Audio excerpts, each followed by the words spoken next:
पासा का सवाल होता तो बहुत आसान है, लेकिन जब इस तरीके का डाइस आपके सामने आता है तो अच्छे अच्छे बच्चों के पसीने छूट जाते हैं कि सर इसको सॉल्व कैसे करेंगे। देखो आपके सामने यहाँ पर 3 डाइस दिया गया है, पूछ रहा है कि अपोजिट नंबर ऑफ 5 के विपरीत सतह कौन सी होगी, हमें फाइंड आउट करना है। तो जब तक तो दो डाइस दिया जाता है हम सवाल को सॉल्व कर लेते हैं, लेकिन जब 2 से अधिक डाइस दिए जाते हैं तब हमें मुश्किल होती है। तो एक छोटा सा कॉन्सेप्ट याद रखो, सवाल हो जाएगा।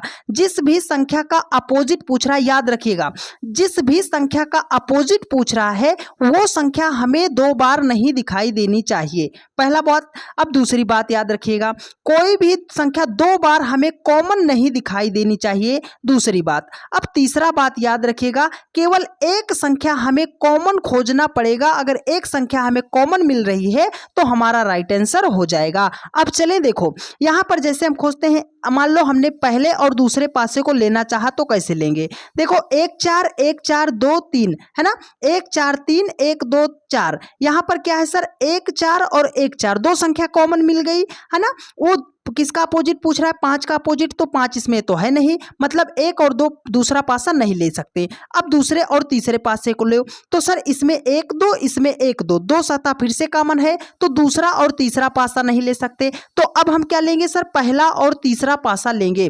देखो पहला और तीसरा पासा जब हम लेते हैं तो इसमें कॉमन क्या है सर, 1 4 3 है, 1 6 2 है, तो दोनों में कॉमन क्या है सर, 1 कॉमन है।